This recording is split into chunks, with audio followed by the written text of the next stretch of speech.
Yes, so this piece, it's called Let the Record Show 2, and that is referencing Let the Record Show 1, which was part of a larger piece of work that I made in Margate, where I'm based, in Cliftonville, particularly where I live, which is a neighborhood of Margate, which is quite rich culturally, and it's also an area which is changing quite rapidly in terms of who's moving into the neighborhood.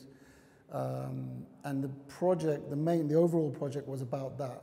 What makes a neighborhood? The richness of cultures in a neighborhood, and what happens when the neighborhood is forced to change, or people who are moving in force the neighborhood to change, and everything else that comes with it.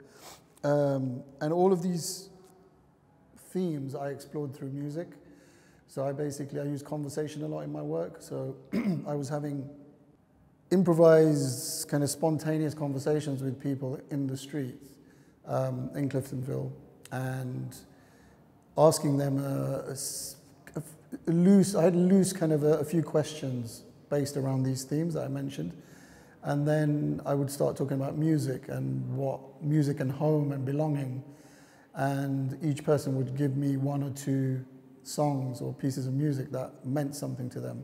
So we talked about all of these things through music, and Let the Record Show ended up being one of the parts of this work. It was quite a complex work, which included a listening tour, which I called a drive-by tour, which was in a taxi that I'd customized, which was the same taxi that I used to perform from. The difference between the first iteration and the one here for the NAE Open was Let the Record Show took place over 3 nights, and it was dark. It was in winter, so that changed the piece as well.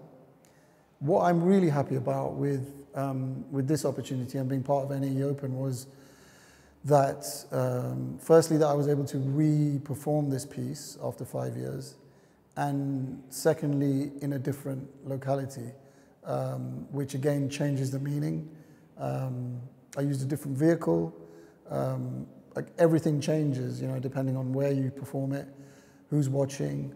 But I guess what I kept from it was, when I was asking all of these people in the street for a piece of music, I compiled that into a playlist. And that playlist was a 3-hour playlist, was playing here outside of the performance times outside of my performances. And I use sound a lot in my work, and what sound means, and how sound and other things, but particularly sound, can reclaim public space. For me, as I describe it, it was a live spoken word and sound piece performed from a car, which becomes a sonic sculpture activated through spoken word. It's a great opportunity to work with the live programs team there, and I'm approaching this with like an open kind of mind. Pretty much how this opportunity is structured. It's quite open, and it's going to be in conversation with the team, and to see what's possible, what's the best thing that I can do with this opportunity and the space, and what kind of links in with their thinking. But primarily, from what I get, and from having spoken to the curators who awarded the prize, it's tailored to kind of where I want to take, how I want to use the time and the opportunity. So I hope to develop performance technique. And yeah, it'd be nice to make work or use the space, in a different locality to where I'm based. That's always a good, going to new places is always a good way to start thinking about stuff. I would say, if you're starting off as an artist, don't be scared. Just don't. You can. It's difficult to.